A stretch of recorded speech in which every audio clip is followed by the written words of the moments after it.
Hey y'all, it's Sharon and I'm back to share another policing experience with you guys. If you're new to the channel, I'm a retired detective. I worked for 20 years for a southeastern city in the US and I was also in the military. I'm sharing my experiences and perspectives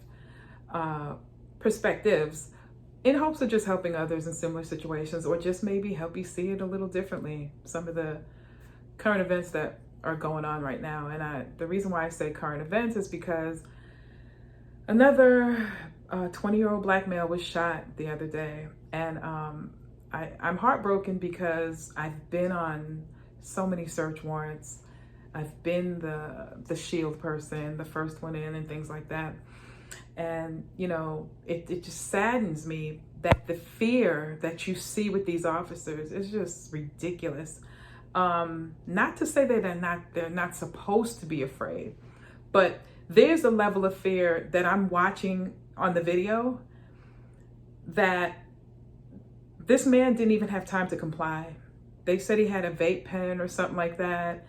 The dogs are barking. He's probably just waking up or whatever. Maybe, I don't know, you know, but you didn't even give him time. And to me, the officer with the dog, he's the one opening the door. No. And then it seemed like he was startled almost. And then to listen to them handcuffing this man, and he's basically in the throes of death. Excuse my language, but he's dying. And you're talking about he's not complying. He's shot. He's shot. Okay, I'm calm now. I want to talk about this fear that I know where it comes from. I know exactly where it comes from. People are going to be angry when I say this, but policing in America, a lot of people know the history and how it started, excuse me, with the slave catchers in the South and things like that. And practices and policies, I've mentioned this before, the system itself is built to control poor people. And majority of the poor people happen to be black and brown, right? The fear in that, in the idea of having to control said people, stems from slavery. There's a fear that transcends and comes from generation to generation to generation, that I noticed that in policing.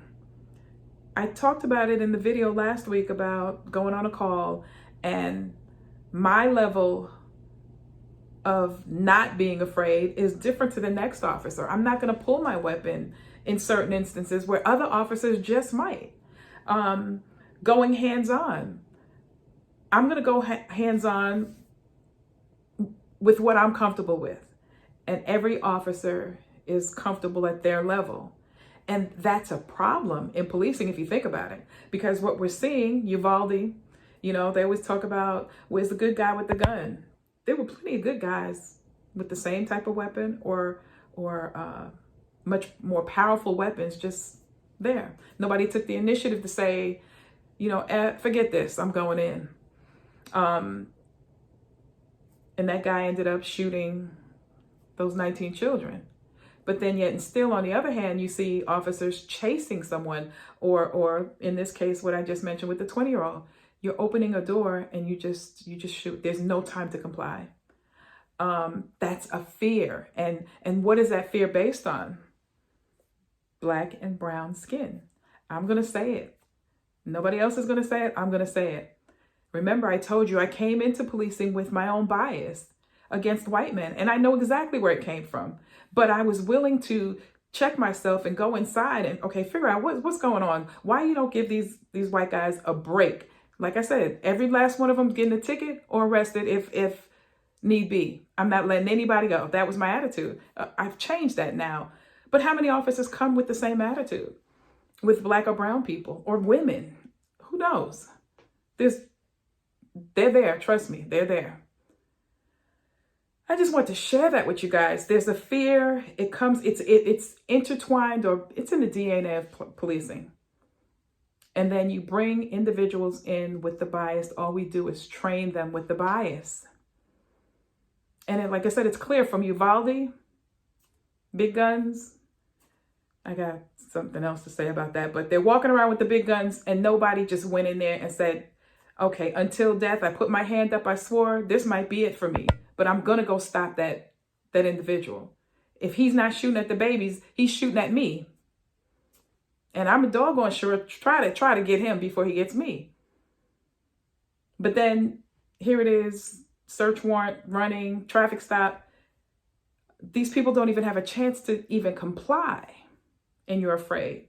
But then, like I said, it's built into the training also, because we always talk about high crime areas and the dope dealers and the drug. Yes, that occurs, but we focus so much on that, and our words have power. War on drugs.